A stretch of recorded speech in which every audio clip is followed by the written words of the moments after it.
Wow, look at that. If that's not an amazing beast of a nitro car, I don't know what is. This is probably one of the best Truggies I've ever come across. The Hyper Cage Truggy. I don't really think it's possible to come close to how good this is unless you spend a lot of money. Obviously there are better, but you know, the more money you spend, usually the more gooder things are. But that's not always the case. Anyway, it's been probably, well, I reckon the last time I ran this was June or July. It was either June or July, I know that, because I was on holiday and I was in Norfolk, and that was the last time I used this. I keep meaning to take it out, but I never do. A lot of the time I sort of think to myself, can I really be bothered? No, I can't, is the answer to that. Do you ever come across that problem? You think to yourself, oh, I'd like to go and take a car out and have a bit of fun one day. But then the day comes and you're like, I can't be bothered. I just can't be bothered. And you think, probably should give that one a run at some point. But then before you know it, months and months have gone past. Well, let's fire it up. Let's do a cold start on it. Let's fire it up. The battery's been left in it. It's been left as it was. Let's fire it up and see how it is. Alright. Got some fuel to put in it. Got some tornado fuel to put in it this time. I've already put it in the bottle.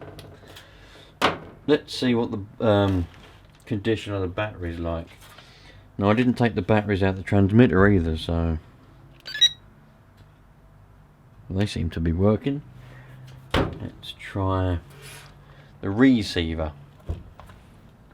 Little blue lights on, I can see. What a dream! What a dream!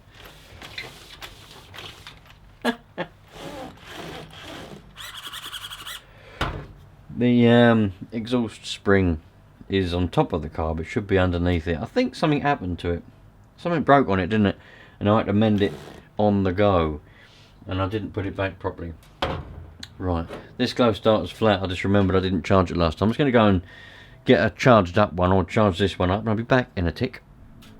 Right, same looking one. Hopefully this one's charged up. I got a mug of coffee while I was at it as well. Gotta love the Ace High drone specialists. Good old Simon. I think he's out there somewhere. Simon, if you're watching, say hello. Let's put some tornado fuel in here. It smells lovely. I'll tell you what, tornado fuel, it does, and it always has had a bit of a unique smell to it compared to other brands for some reason, but I love it. I love it, I do. Right. A little bit of primage. Prime for a good time, as the old paedophile David's Farm used to say.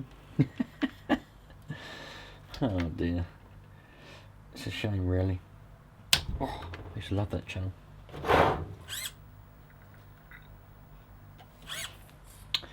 There we go, we're definitely primed. Let's get some fireage.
A lovely engine.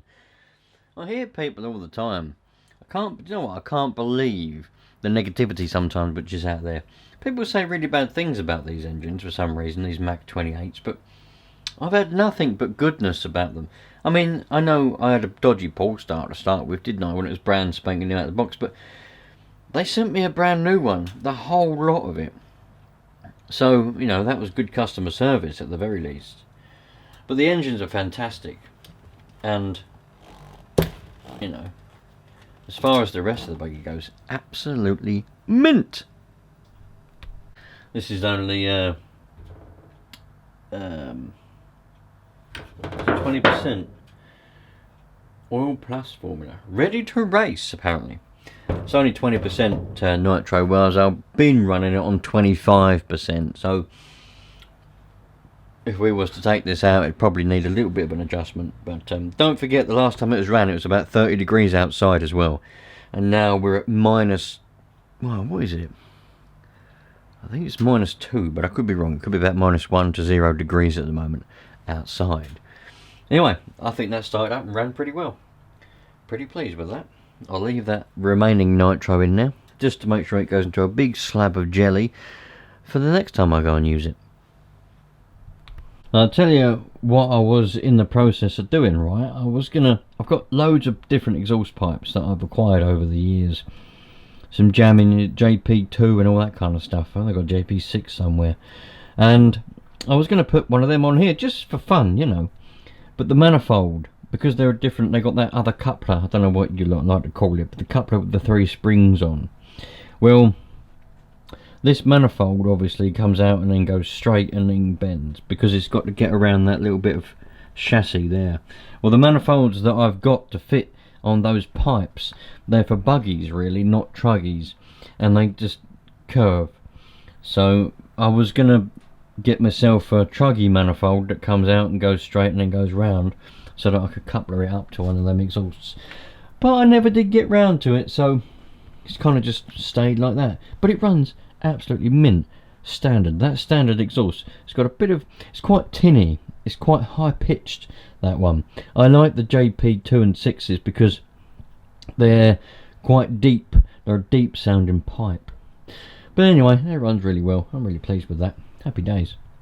Leave in the comments, have you got a cage truggy? What do you think of it? I mean, as I've already said, I can't praise it enough. It's a fantastic buggy.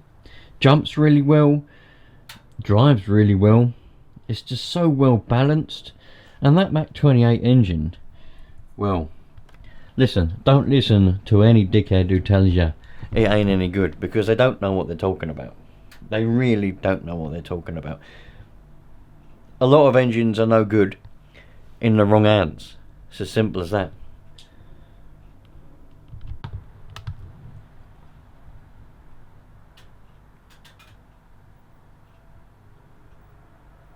Yes, I don't just mess around with engines and RC cars, you see. We have 600,000.2 million footballs and other balls and loads of other stuff that I have to maintain and look after. Trouble is with footballs is they start to perish if you leave them outside for too long. A lot of them get left out in the garden. I collect them up now and again, stick them in a bag. They obviously get put back out again, then I collect them all up again. So I'm just going to go through them all, see which ones want to pump up and which ones don't want to pump up, using my trusty SGS pump. That's good, that is. There's a power bank and a pump and a light. I tell you what, it's actually really good. And but it'll pump up a car tyre in, well, it takes a while, but it'll get you out of trouble. I use it just for pumping up all the footballs and the basketballs and stuff like that. And the one with the eyes on. Yeah, happy days. I've got this little model steam engine. I'm not going to show you too much of it at the moment, but there it is. That is from the engine DIY shop. Got a couple of issues, but you'll see the whole video of it, unboxing it, building it and running it, coming up soon. It's taken a little while because of a couple of the issues. I'll mention them in the video. Nothing's a secret, but it's fantastic, I'll tell you that now. It's from the same place that I got that model hit and miss engine from. really, really good. The Engine DIY shop. So that's coming up soon. So if you like little engines and steam powered stuff, think about sticking around, because that's coming up. And as I said, I haven't said yet, but I'm going to say, I'm going to try and put it in a boat. Yeah, I'm on the lookout for a wooden hull, a large one. It doesn't have to be wooden, but I can imagine it being wooden because it's a steam one, you know, like a paddle steamer or something like that. If I can find a paddle steamer hull with the paddles and everything, all I've got to do is mount that little steam engine on it and try and get it to run the paddles. Put a servo in it for the rudder, and a servo on the forward and reverse on that engine. That would be immense. I'm on the lookout. I'm on eBay all the time looking for nice, good condition wooden boats, or just a good condition boat. I'm imagining a paddle steamer. I'd like a paddle steamer, but even if it's like a big trawler or something, that'll be pretty cool as well. I just have to mount it to the prop somehow. That'll be cool. Anyway, I'll catch you later on, you lot. It's nearly Christmas. It ain't far away now. There's going to be a few more cold starts coming up, because now and again I do go through the buggies and the cars, just fire them up if I don't run them for a while, because as I said, a lot of the time I just can't be bothered, you know. I've just got so much other stuff to do, just general life stuff, and I feel so guilty going out and doing stuff for myself anyway. I don't know how you lot manage to go to tracks and stuff. You know, you've got families and stuff, but you manage to still go to tracks and do all this kind of stuff and spend days out. My missus would go mad. Absolutely bonkers if I did something like that. Anyway, cheerio, Merry Christmas, love life, and I'll see you on the next one. Take care.